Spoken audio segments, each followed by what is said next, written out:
a mão e fala, eu. Anotem as chaves que a gente vai ter nesses eventos aqui. Ai, precisa até de uma água. Gosto de neve. Vocês aguentam mais, sim ou não? Deixa eu ver o pessoal de cá, peraí. Vocês aguentam mais, sim ou não? E o próximo palestrante que vem aí, senhoras e senhores? Ele vem falar do coração de qualquer empresa. Qual é o coração de qualquer empresa? Responde aí. Vendas. Alguém tem dúvida disso? Não, não pode. A neve não derreteu, gente. Que coisa. O coração da sua empresa se chama? Vendas, pelo amor de Deus. Ele vem falar como escalar as vendas e ter um crescimento sustentável. Olha só. Quem vem aqui, quem aqui quer vender mais? Levanta a mão e fala mais. Quem quer vender menos? Levanta a mão e fala menos. Sempre tem uns Maria vai com a outra que está no telefone e levanta menos. E o mais importante, quem quer crescer de forma inteligente e duradoura, fala duradoura.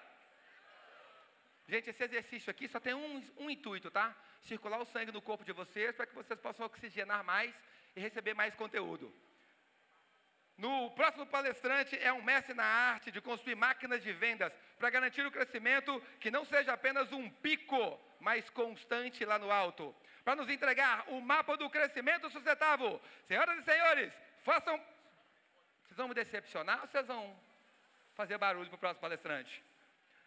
Façam barulho para ele, Igor! Tanto para realizar, Moreira! Parado não posso ficar. Se eu tiver o que dizer, o mundo escutar. Eu tô no Empreende Brasil. Eu tô no Empreende Brasil. Grande Igor, está contigo, meu rei. Valeu, meu. Solta Obrigado. as chaves poderosas para esse povo aí, vai. Boa tarde a todos. Ser difícil eu manter o mesmo nível de energia do Renê, mas eu vou tentar conversar um pouquinho aqui com vocês. Primeiramente, eu queria agradecer aqui a presença de todos. Realmente é com muita satisfação que nós recebemos todos vocês aqui. Quando eu, o Giuseppe e o Eduardo, nós conversamos sobre trazer o Empreende Brasil, conversamos com o Lucas, nós tínhamos uma certeza, a de que esse evento ele deveria efetivamente somar na vida das pessoas. Ele efetivamente tinha que somar com conhecimento, com experiência, com visão e principalmente com conhecimento prático, para que os empresários que estivessem aqui pudessem sair com insights, ideias que eles pudessem aplicar no dia a dia dos seus negócios. Então eu espero que todos vocês estejam gostando do que vocês estão tendo até hoje. Ainda tem muito mais coisa que vem por aí, ainda temos um dia completo também amanhã, com várias atrações imperdíveis. Então eu espero que todos vocês estejam gostando bastante. E eu vou falar hoje sobre como montar um ecossistema de vendas sustentável, um ecossistema de vendas que direcione a empresa de vocês para o crescimento efetivamente.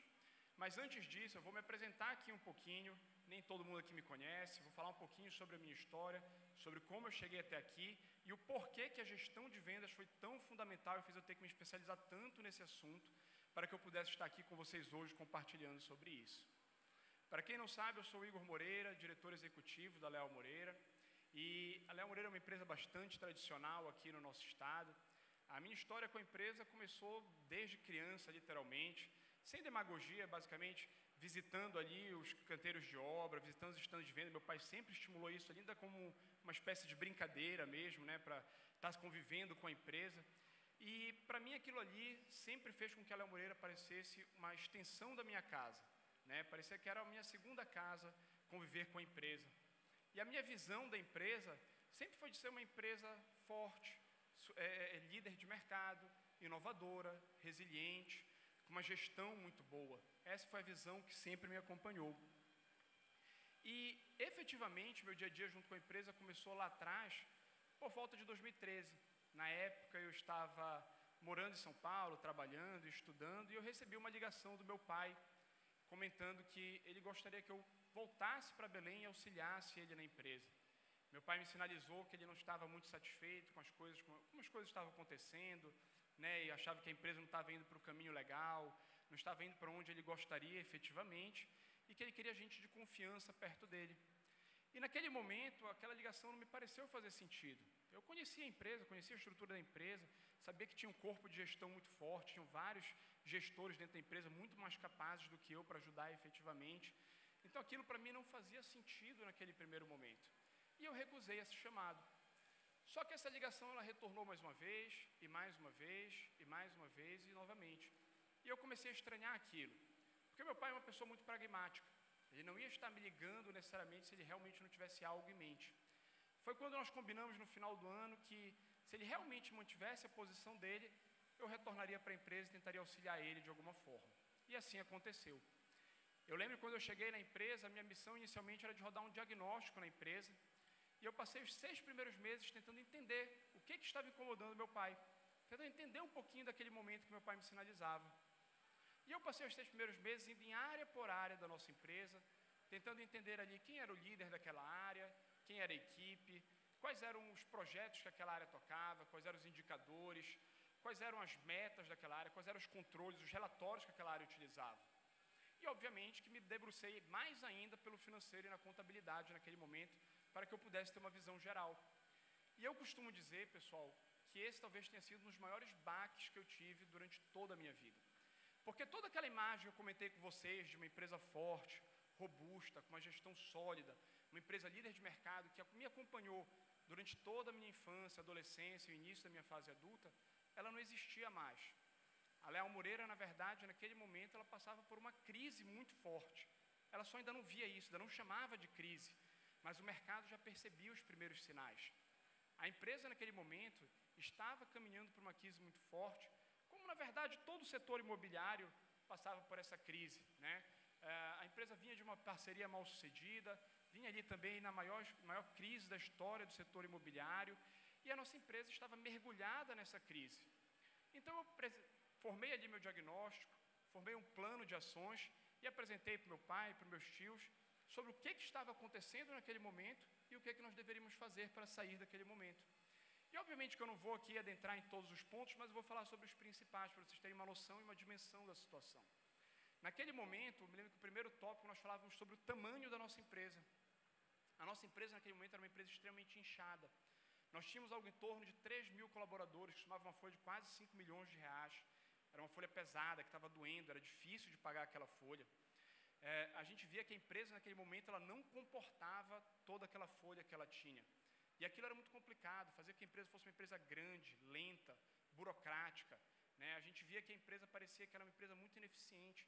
Ela tinha que fazer muito para gerar pouco resultado, né? Eram várias reuniões, várias pessoas envolvidas nas tomadas de decisão, né? Várias camadas. Era muito difícil tocar a empresa daquela forma. Eu lembro que só no setor administrativo nós tínhamos várias camadas de gestão. Era diretor, eram vários diretores, vários gerentes, vários coordenadores, supervisores, até chegar no analista efetivamente. E, obviamente, que aquilo não era sustentável para aquele momento.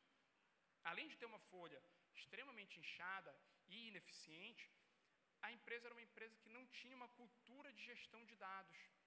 A empresa não tinha essa cultura de gestão de dados, não tinha efetivamente um sistema bem implementado, rodava com várias planilhas. Nós tínhamos a planilha do financeiro, planilha do comercial, planilha da engenharia, da incorporação e assim por diante.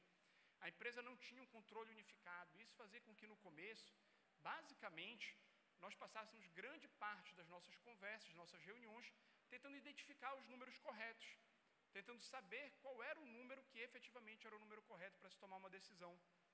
Então era uma gestão que tinha uma análise de dados muito fraca e uma cultura que permitia isso. Eu lembro que nas primeiras reuniões de diretoria que eu fui participar, eram ali 8, 9 diretores, vários diretores, e me chamou a atenção que somente um diretor levava o seu notebook com dados abertos para se discutir. Todos os demais, basicamente, discutiam com base em achismos, em feeling. Às vezes a opinião da cadeira mais alta falava mais forte e valia simplesmente sem nenhum dado que corroborasse aquilo. Então era uma cultura muito complicada.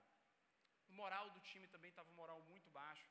As pessoas já percebiam que não existia uma clareza do que fazer, um norte efetivamente do que fazer, metas claras, um direcionamento claro. Isso, obviamente, que afetava todo o time.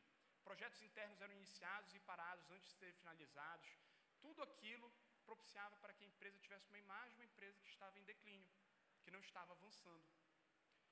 Além disso, nós tínhamos várias obras acontecendo, vários empreendimentos, porém todos eles atrasados. Para quem conhece o setor de construção civil e incorporação, sabe que esse é o pior cenário possível. Quando uma empresa de incorporação atrasa uma obra, basicamente ela está atrasando a apuração do resultado dela, que acontece somente lá no final. Então, cada mês que atrasa, a empresa empurra o resultado dela para frente.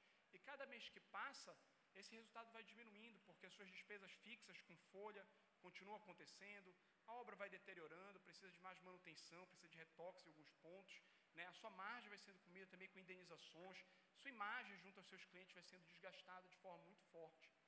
E, por fim, nós éramos uma empresa também extremamente endividada. Naquele momento, a Léo Moreira tinha um endividamento bancário próximo de 500 milhões de reais. Endividamento de gente grande, né? Literalmente ali um endividamento que os juros mensais nos assustavam, pesavam no bolso. Eram juros mensais que tiravam o dinheiro que poderia ir para as obras para estar pagando PMT mensal. Então, era um cenário de caos perfeito. Imagine o baque que eu tomei, que eu tinha toda aquela visão de empresa resiliente, robusta, forte, com uma alta gestão, e o meu diagnóstico fechado foi esse naquele momento. Só que, obviamente, que a gente não roda somente o diagnóstico, a gente roda um plano de ação sobre como é que nós vamos fazer para superar.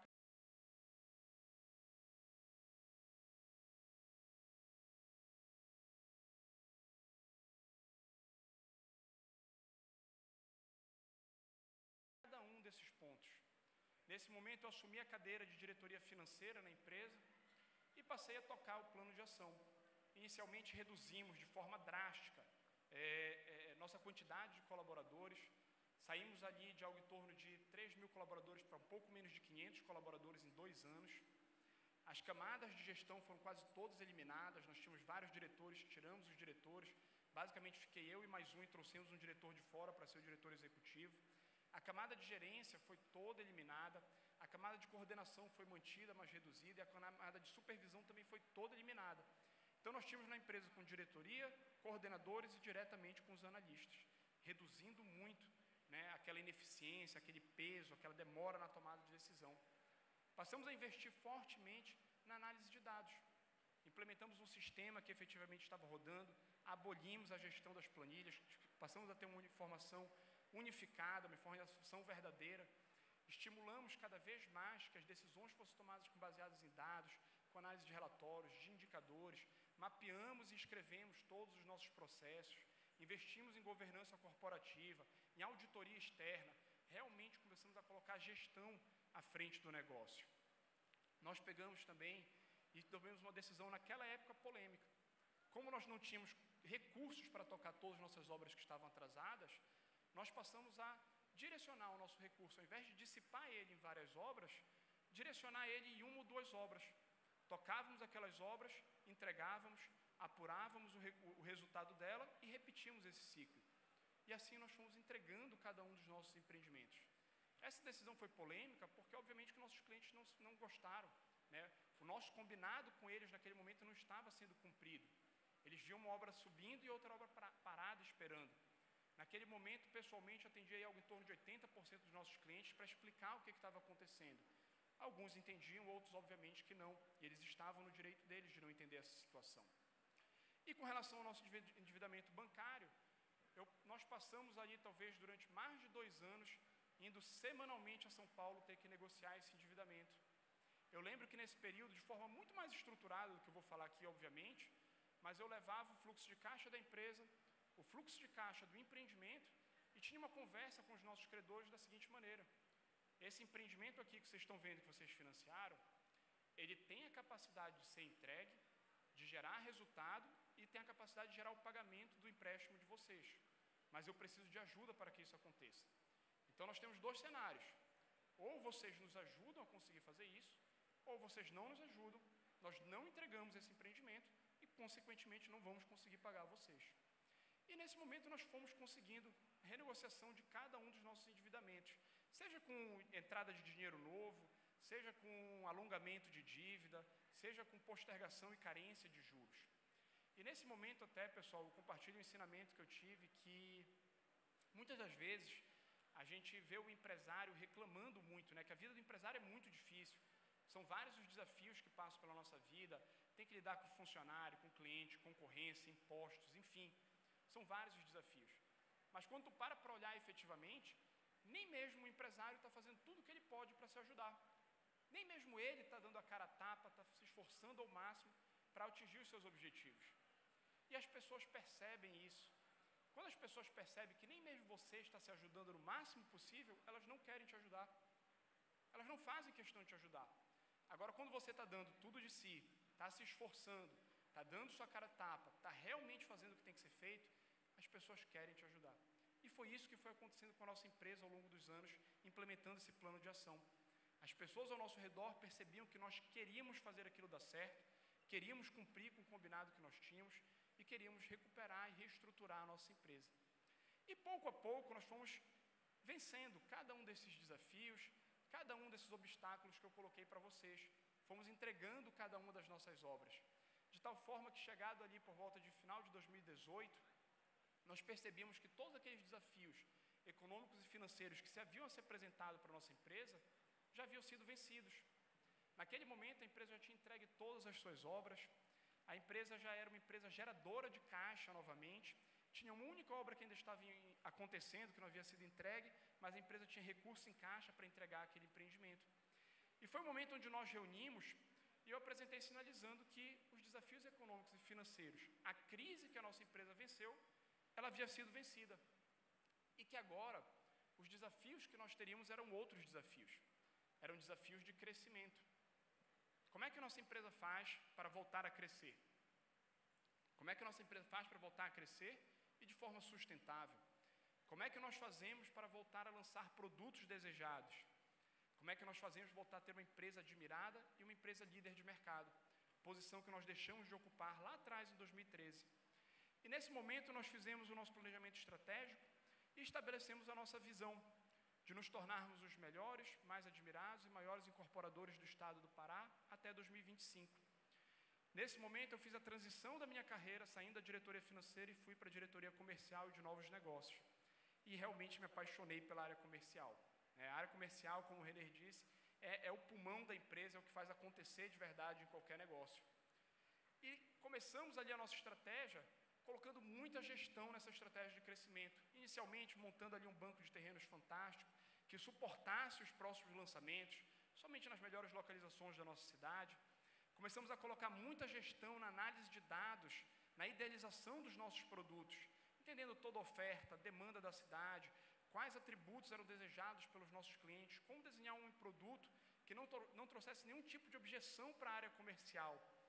Começamos a colocar muita gestão no lançamento comercial dos nossos produtos, fazer lançamentos bem feitos, da forma correta, entendendo que vendas não é sorte, não é papo furado, não é lábia que o vendedor tem que ter. Na verdade, vendas é um processo estruturado de estratégia, destrinchado em táticas e ações operacionais, que quando muito bem executado, vão gerar resultado. Começamos a colocar muita gestão em nossas obras, para que nós tivéssemos obras rápidas e de qualidade. E pouco a pouco, fomos lançando cada um dos nossos empreendimentos. A empresa foi lançando nossos empreendimentos, tendo sucesso de vendas, tendo recorde de vendas atrás de recorde de vendas. E quando chegamos em 2022, nós já fomos a empresa que mais vendeu no estado do Pará. Quando chegou em 2023, a Léo Moreira já foi a empresa que mais vendeu e que mais lançou no estado.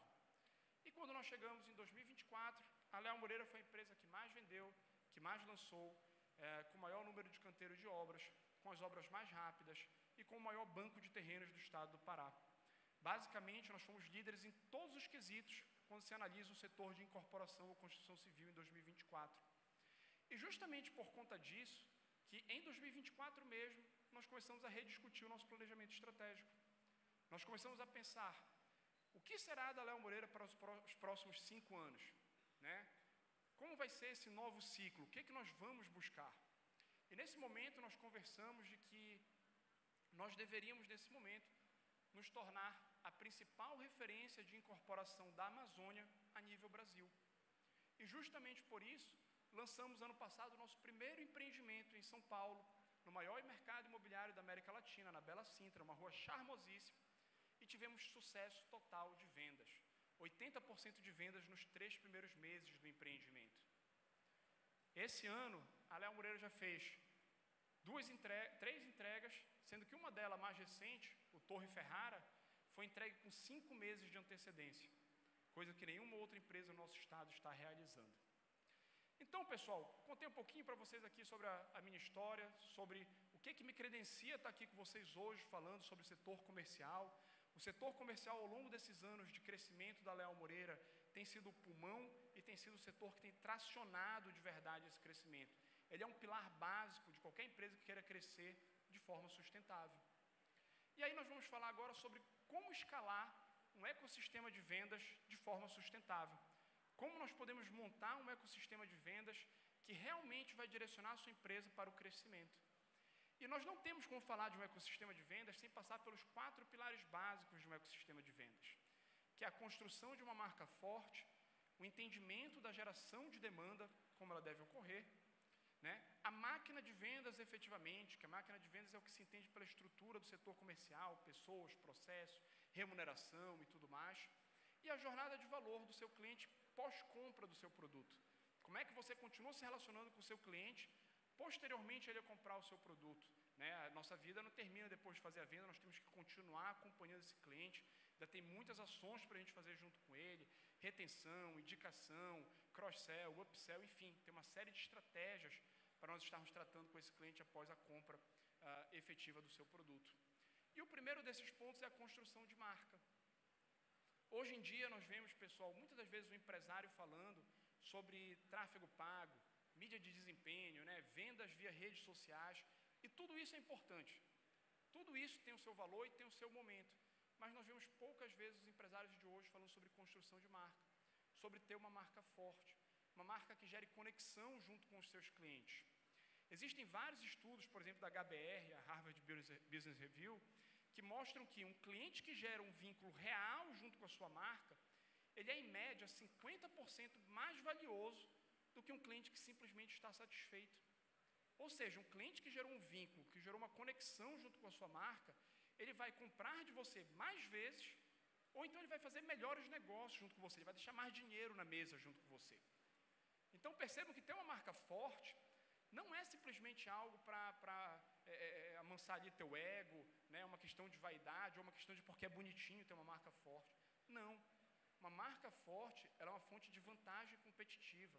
Ela é algo que vai ser determinante para que você tenha um bom ecossistema de vendas, para que você consiga uma boa margem na venda do seu produto, para que você venda de forma mais fácil. Ela reduz a objeção do teu time de vendas, ela passa mais segurança e credibilidade para o teu cliente.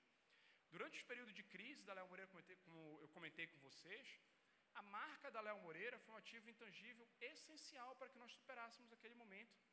Por diversas vezes nós escutamos os clientes falando: eu compro de vocês, mesmo em crise, porque eu acredito em vocês, eu acredito na marca de vocês. Mas isso só foi possível porque ao longo de toda a vida da Leal Moreira, nós sempre demos muita importância para a construção dessa marca. Quem aqui nunca ouviu slogans da Leal como uma empresa de nome e sobrenome, ou só a Leal Moreira faz um Leal Moreira, né? As copas de tênis Leal Moreira, a revista Leal Moreira, os livings Leal Moreira. Tudo isso são ações pensadas para fazer com que o nosso cliente crie uma conexão verdadeira com a nossa marca. E isso continua nos auxiliando até hoje, continua auxiliando o crescimento da nossa empresa, continua fazendo que a nossa empresa cresça de forma mais rápida. E, obviamente, quando a gente fala de construção de marca, eu podia passar aqui um dia inteiro conversando com vocês sobre como é que a gente faz para construir uma marca forte. Não é objetivo, nem temos tempo para isso. Mas existe uma ferramenta que eu queria trazer para vocês, que é uma ferramenta simples e que aponta nessa direção. É uma ferramenta simples que vocês podem aplicar amanhã mesmo na empresa de vocês e que eu tenho certeza que vai gerar resultados muito positivos, que é o alinhamento de interesses e a gestão de expectativa. E como é que funciona o alinhamento de interesses e gestão de expectativa? Eu não vejo forma mais fácil de explicar isso do que utilizando o próprio exemplo da Disney, exemplo clássico da Disney. Recentemente eu estava nos Estados Unidos junto com a minha esposa, a gente foi fazer o enxoval do meu filho que vai nascer aí em outubro, tá, para chegar, e nós fomos na Disney, fomos visitar os parques, obviamente, aproveitamos lá a viagem. E quando você entra na Disney, você percebe isso de forma muito clara, como a Disney faz esse alinhamento de interesse e essa gestão de expectativa. Porque quando você vai num parque, quem aqui já teve a oportunidade de ir no parque da Disney, você sabe que você passa em média de 8 a 10 horas dentro do parque. De 8 a 10 horas dentro do parque. O negócio é que dessas 8 a 10 horas, você passa somente entre 1h30 a 2 horas nas atrações efetivamente. nos brinquedos da Disney. Todo o tempo restante você está se locomovendo dentro do parque, você está nos restaurantes, você está nas lojas, você está nas filas dos brinquedos, mas não nos brinquedos efetivamente. Então, como é que a Disney consegue fazer com que você passe 80% do seu tempo fora das atrações e ainda assim, quando você sai de lá, você sai maravilhado? Porque é isso que acontece com quem vai na Disney. Quem vai a primeira vez na Disney sai de lá querendo falar para os seus amigos, querendo falar para os seus familiares. Você tem que ir lá, você tem que fazer isso. Eu te falando não é a mesma coisa. Como é que a Disney consegue isso? Com certeza, o alinhamento de interesse e a gestão de expectativas é um dos fatores-chave para que a Disney consiga fazer isso. No momento em que você entra no parque, você não começa simplesmente a se locomover dentro dele. A Disney já coloca ali vários mundos dentro do parque, são vários cenários diferentes, onde você vai se locomovendo entre eles. Mas cada cenário tem uma rua própria, tem um estilo de casas próprio, tem restaurantes específicos, personagens específicos que estão circulando por aquela área, fazendo com que você já se sinta dentro de uma atração naquele momento. Inclusive, muitas das pessoas não vão embora antes de passar por todas as áreas do parque, mesmo que eles não vão em alguma atração específica daquela área, porque elas entendem que aquilo faz parte da experiência Disney. E no momento que você decide entrar numa fila, naquele momento a Disney faz uma gestão da sua expectativa. Você vai entrar numa atração, a primeira coisa que tem ali é um timer, para você verificar quanto tempo de espera você vai passar naquela fila. Então, quando eu vou entrar no brinquedo lá na Disney, eu vejo que vou esperar 60 minutos naquela fila. Eu já sei disso. A Disney está fazendo essa gestão da minha expectativa. E eu tenho algumas opções naquele momento. Eu posso entrar e topar esperar, eu posso passar e ir para o brinquedo que está adiante e voltar posteriormente, ou eu posso até mesmo agendar o Fast Pass e voltar daqui a 3, 4 horas sem fila nenhuma, onde eu entro direto numa fila VIP. Ou seja, a Disney está gerindo a minha expectativa. A partir do momento que eu entro na fila, eu não estou mais chateado por esperar 60 minutos. Eu já sabia, isso foi um combinado que eu fiz internamente, que eu esperaria 60 minutos para curtir aquela atração. Quando eu decido fazer essa entrada, aí a Disney começa a alinhar os interesses. A Disney coloca ali banheiros na entrada da fila, para que eu possa ir no banheiro antes de entrar na fila da atração. A Disney coloca lockers, para que eu possa guardar mochilas, sacolas, compras. Tá na fila é ruim, mas está na fila segurando alguma coisa com peso, é pior ainda. De tantos e tantos metros tem lixeiros, para que eu possa jogar um lanche, uma garrafa, possa me livrar de qualquer coisa que esteja comigo. Tem bebedouros. À medida que eu vou percorrendo a fila, os compartimentos também vão mudando. Entra um vídeo, entra um personagem, entra uma brincadeira, o que diminui também a minha sensação de espera na fila. E posteriormente a tudo isso, eu saio da Disney feliz da vida e encantado com tudo aquilo que eu vivenciei, mas porque a Disney geriu minha expectativa ao longo do parque, ao longo de todo esse tempo, e alinhou os nossos interesses em prol disso. E essa é uma ferramenta muito básica que vocês conseguem aplicar na empresa de vocês de imediato. Na Léo Moreira nós aplicamos isso. Na Léo Moreira meu desafio é outro, não é uma fila. Eu vendo um produto e quando meu cliente compra, muitas das vezes eu não tenho um prego colocado no terreno. Meu cliente literalmente compra um sonho, ele sai da minha empresa com um papel na mão que é o contrato. Na verdade hoje, às vezes, sem nem esse papel, porque o contrato às vezes é digital, então ele compra literalmente um sonho. Então, como é que eu faço essa gestão de expectativa e alinhamento de interesses junto ao meu cliente? A partir do momento que o cliente compra o meu produto, ele não sabe somente a data que eu vou entregar o produto para ele. Ele sabe a data que eu vou fazer o pré-lançamento, ele sabe a data que eu vou fazer o lançamento, ele sabe a data de começo de obra, ele sabe a data de finalização de obra. E à medida em que eu avanço nessas etapas, quando eu começo a obra, esse cliente recebe um vídeo nosso da empresa, comentando sobre o começo da obra, mostrando a fase que está se encontrando. A partir daí, trimestralmente, esse cliente passa a receber um vídeo comentando os 3 meses de obra que passaram e o que vai acontecer nos próximos 3 meses. A cada etapa que nós finalizamos da obra, esse cliente é convidado para visitar a nossa obra. Então, nós chegamos na laje dele, ele é convidado para visitar a sua unidade. Nós chegamos no final da estrutura, ele é convidado para visitar o seu empreendimento. Nós finalizamos a área condominial, ele é convidado para conhecer a área condominial do empreendimento. De tal forma que, quando nós entregamos o empreendimento, muitas das vezes a gente escuta do cliente falar que ele acompanhou toda a obra, ele se sentiu parte do empreendimento. Ele viu o sonho dele se materializar junto com a gente. E cada ponto de contato desses, nós tentamos surpreender e gerar uma boa experiência junto com a gente. nós fazemos um café da manhã, nós recebemos ele, eu pessoalmente estou na obra para receber esse cliente. Ele sai, inclusive, com uma foto impressa dele e da família dele no apartamento dele, tal qual a gente sai da Disney com uma foto depois do brinquedo. Tudo isso nós fazemos para tentar alinhar os nossos interesses e gerir as expectativas. E, obviamente, pessoal, que quando a gente fala de gestão de expectativa, o mantra é muito básico. O que se tem que se fazer para ter uma boa gestão de expectativa é prometer um pouco menos, entregar um pouco mais, e isso tem que fazer parte do teu modelo de negócios. Simplesmente isso. Né? Então, a gente procura entregar o nosso acabamento num padrão um pouco acima do que o nosso cliente espera. A gente procura entregar a nossa obra um pouco antes do que o nosso cliente espera, mas não por sorte, porque nós nos programamos para fazer isso. Nós colocamos isso como objetivo. Quando eu comentei com vocês que nós entregamos o Torre Ferrara com 5 meses de antecedência, isso não foi sorte. A gente sempre se programou para tentar entregar essa obra antes do prazo. E por isso nós conseguimos entregar. Então, alinhamento de interesse, gestão de expectativas, uma ferramenta bem legal para vocês colocarem em prática amanhã mesmo na empresa de vocês. O segundo ponto é a geração de demanda. Né? Temos uma marca forte, vamos ver agora como é que a gente vai gerar demanda para o nosso negócio. E quando nós falamos de geração de demanda, não sei se agora ficou muito alto, quando nós falamos de geração de demanda, nós temos que passar por algumas etapas. A primeira delas é a identificação do perfil de cliente ideal do seu negócio. Isso é um ICP que chamam de Ideal Customer Profile, mas na prática é o cliente ideal. Basicamente é isso. E quando a gente fala de identificação do cliente, é porque você tem que saber para quem você vai vender o seu produto ou serviço. Quem é que é o seu cliente de verdade?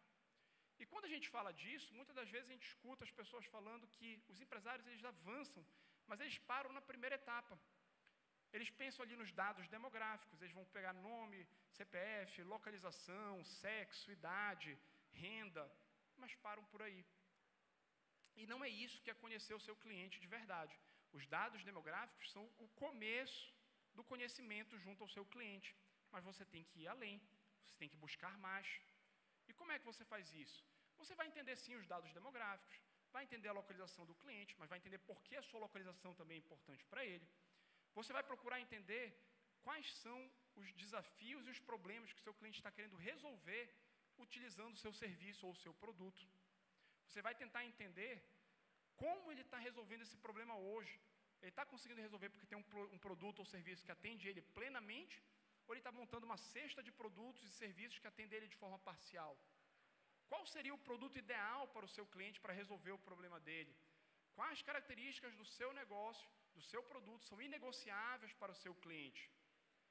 Perceba que com essas perguntas você vai ter uma quantidade valiosa de informação dos seus clientes, para aí sim você conseguir desenhar um produto que não apresente nenhuma objeção, um produto que efetivamente vai atender às necessidades do teu cliente. Com essas informações também, você vai conseguir desenhar uma comunicação muito mais assertiva para o teu cliente, mostrando para ele que aquela solução que tu oferece é a solução que ele precisa. Então, conhecer o cliente é o primeiro passo. Igor, como é que eu vou conhecer meu cliente? Né? Como é que eu posso fazer isso? Se você já tem um sistema bem implementado, já tem informações do cliente na sua empresa, é muito fácil. Você vai pegar lá uma lista dos clientes que mais compraram com você, você vai pegar uma lista dos clientes mais valiosos para você, aqueles que deixam mais dinheiro, fazem melhores negócios contigo. Você vai analisar os dois em conjunto, vendo as similaridades e as tendências das características dele. E você vai conseguir traçar um perfil ideal de cliente. Poxa, Igor, mas eu não tenho isso. Eu não tenho essas informações hoje na minha empresa. Como é que eu vou fazer? Cara, é o jeito tradicional. Pega o telefone e começa a ligar. Tu tens na tua cabeça bons clientes, que tu tens intimidade, com certeza, e tu vai ligar para ele e vai começar a fazer essas perguntas que a gente conversou agora. E na sequência, tu vais implementar um sistema e vai começar a controlar essas informações de forma correta. Porque, pessoal, tem um adendo. Nada do que a gente vai falar aqui hoje vai funcionar se você não tiver um sistema bem implementado e fizer a gestão correta dos dados do seu cliente, tá bom? A utilização de um CRM ou qualquer outro sistema que você utilize é condição para que isso daqui possa funcionar. Identificamos aqui o perfil ideal de cliente. A gente tem que falar um pouquinho e entender a jornada de compra que esse cliente percorre até ele conseguir comprar por você.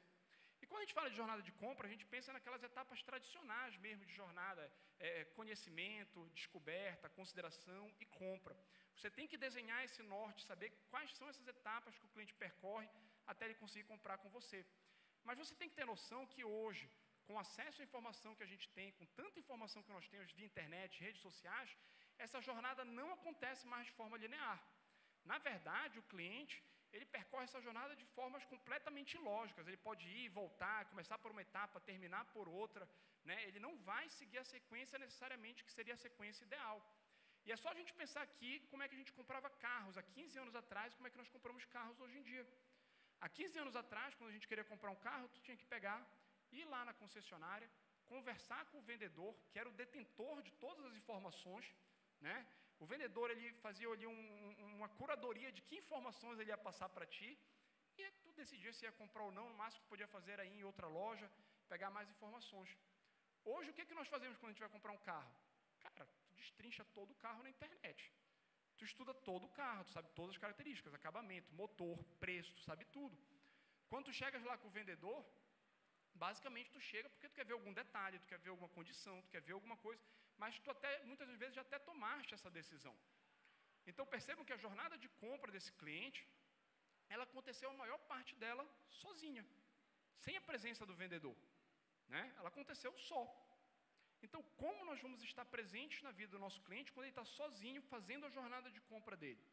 Como é que a nossa empresa se apresenta para esse cliente? Nós temos que ter um entendimento de que jornada o nosso cliente percorre até ele chegar efetivamente na gente. Na Leal, por exemplo, nós sabemos que a partir do momento que o cliente entra em contato com a gente, a jornada dele dura em média uns 30 dias. Só que a jornada de compra de imóveis é muito maior, principalmente quando é o primeiro imóvel. Às vezes a gente está falando de uma jornada de 6 meses.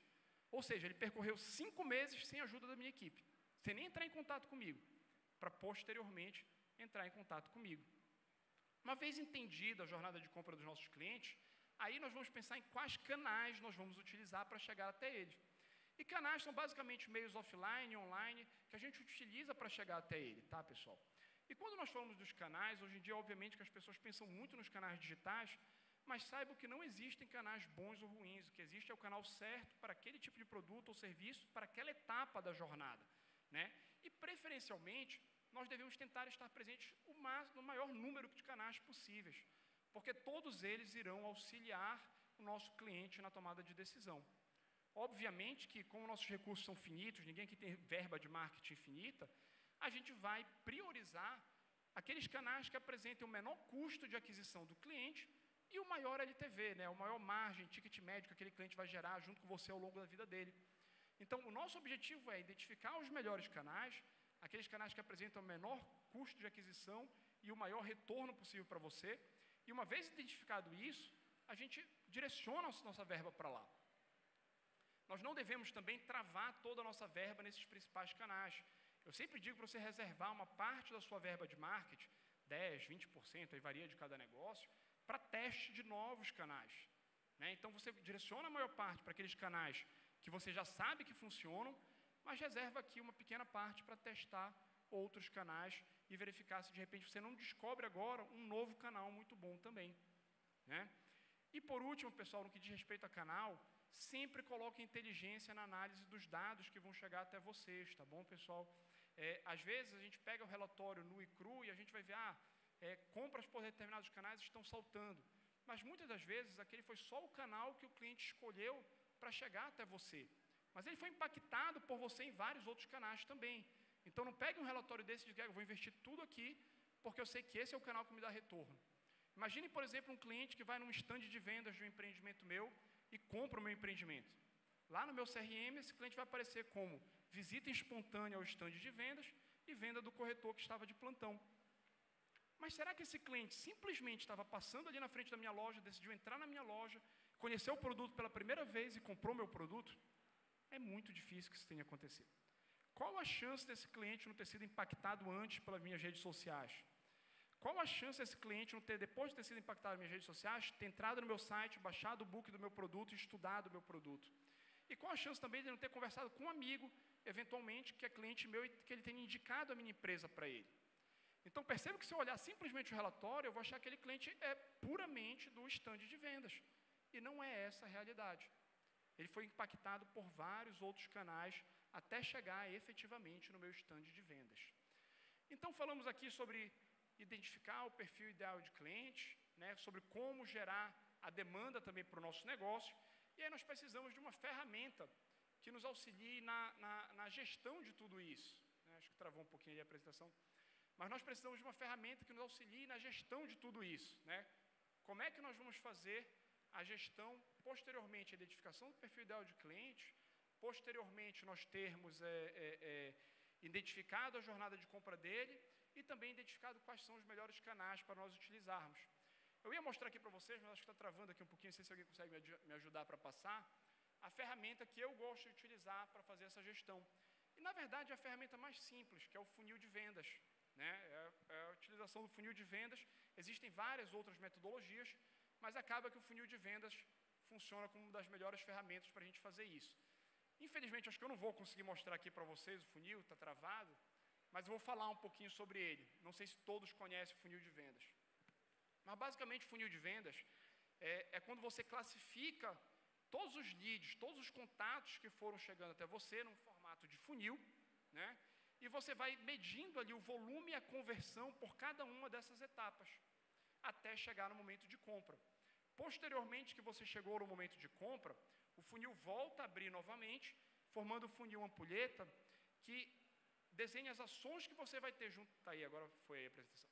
Desenha as ações que você vai ter junto com o seu cliente, posteriormente a compra junto com você. Qual jornada de valor esse cliente vai percorrer junto com você posteriormente a isso, né? Posteriormente nós temos aí como trabalhar a retenção, trabalhar o upsell, cross-sell, a indicação, tem várias estratégias para você continuar rentabilizando e aumentando a sua margem, posteriormente a compra que seu cliente já fez com você. E como é que funciona aqui o funil de vendas, pessoal? Basicamente o funil de vendas, você vai controlando o que acontece em cada uma da etapa e consegue começar a traçar estratégias pensando o que está acontecendo junto com você. Então vamos imaginar aqui que a primeira etapa aí de leads, né, gerados, eu estou trabalhando a campanha de determinado produto, esse produto não está vendendo e eu quero entender por que ele não está vendendo. E eu vou olhar a minha primeira etapa ali de leads e eu vejo que eu tenho 5 leads gerados ali na boca do funil, né? E não tenho nenhuma venda. Eu vou olhar minhas médias históricas e eu vejo que minha taxa de conversão média, né, da boca do funil para o fundo, que é a compra, é de 10%. Então, eu preciso necessariamente ter 10 clientes ali para gerar pelo menos uma venda no final. Então, quando eu olho um cenário desse, que eu tenho somente 5 leads na minha boca de funil, eu entendo que o meu esforço de marketing ele está insuficiente. Ou eu tenho que investir mais verba, ou minha campanha não está funcionando, ela não está gerando atratividade para o meu produto, mas eu sei que o meu erro está em esforço de marketing, não está na minha equipe de vendas, não está no meu pitch de vendas, não está no meu produto, está nada, porque eu nem consegui chamar clientes para se interessarem pelo meu produto. Vencemos essa etapa, conseguimos chamar muitos leads, né? Mas eu olho, chamei ali 1000 leads para minha boca do funil, eu olho minhas oportunidades geradas, que são os clientes, os leads qualificados, aqueles que realmente geraram interesse de compra pelo meu produto, e ele tem, sei lá, está zerado, tem 5, tem um número ínfimo. O que eu consigo inferir disso, né? Minha campanha de marketing chamou muita gente, mas de repente pessoas que não são qualificadas para comprar o meu produto.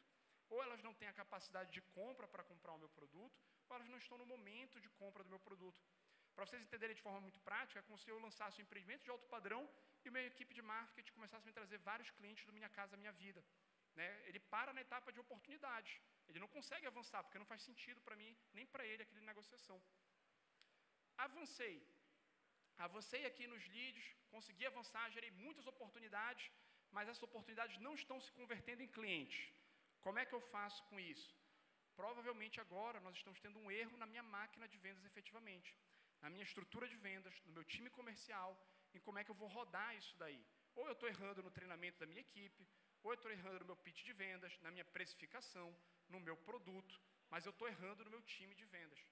Então, o funil de vendas ele funciona como um norte, para que a gente consiga medir se tudo isso que nós estamos fazendo anteriormente está funcionando ou não.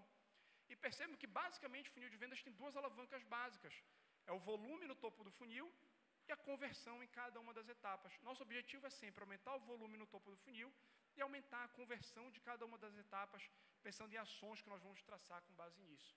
Se nós tivermos, pessoal, que traçar uma única estratégia aqui, no que diz respeito a funil de vendas, poxa, está sem tempo, aumenta a boca do funil, aumenta o volume do funil.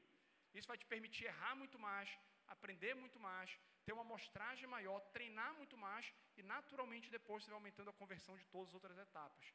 Mas aumenta a boca do funil, né? Isso é importantíssimo, fazer a gestão do seu comercial.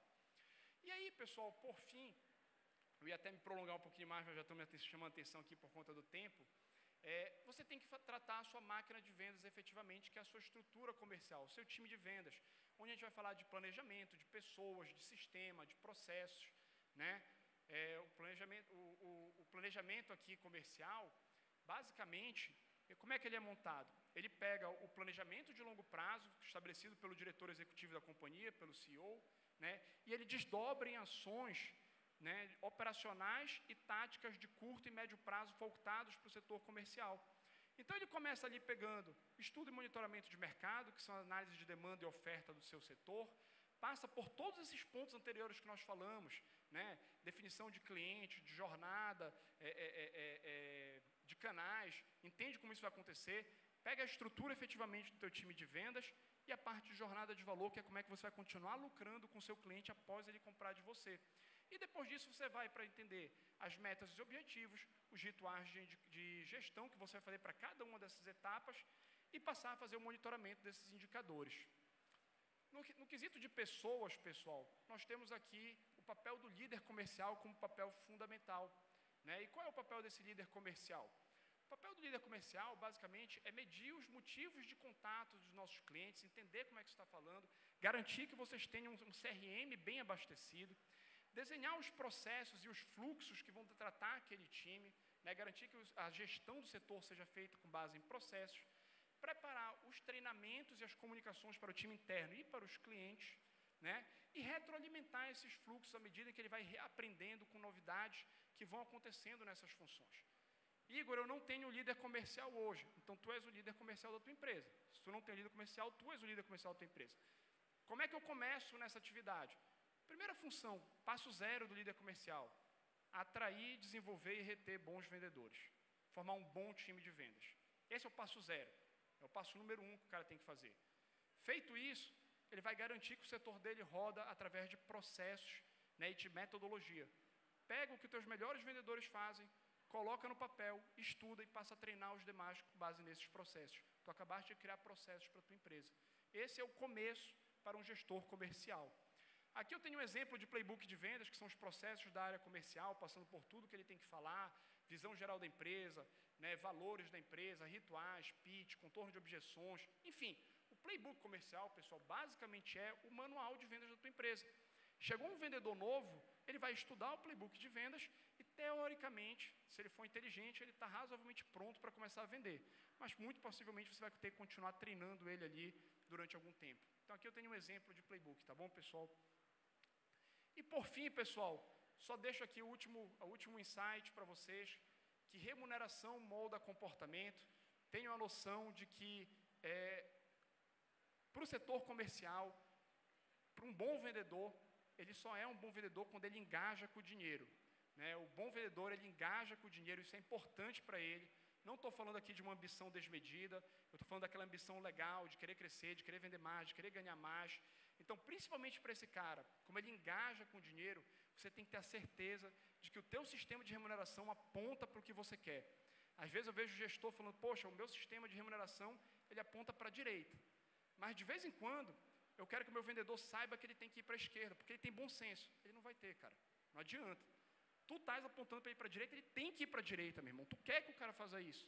Então, desenhe um sistema de remuneração que faça, de vez em quando, ele ir para a esquerda. Tu tens que conseguir treinar isso, tá certo? E possam ter certeza, se vocês passarem por todos esses pontos que nós falamos, né, desenharem ali toda a parte de construção de marca, de geração de demanda, trabalharem a máquina de venda de vocês e tiverem atenção na remuneração, no modelo de remuneração que vocês estão propondo para os vendedores de vocês, vocês vão conseguir escalar um ecossistema de vendas saudável. Pessoal, eu espero que eu tenha conseguido colaborar um pouquinho com vocês, eu espero que tenha conseguido trazer aqui insights para todos vocês. Estourei aqui um pouquinho meu tempo, o Eduardo e o Lucas vão chamar minha atenção, com certeza. Eu ainda queria compartilhar um pouquinho mais, acabou que não deu tempo, mas eu espero que todos vocês tenham gostado. Obrigado a todos, tenho certeza que ainda vamos ter muito mais ao longo do dia de hoje. Senhoras e senhores do Camoreira!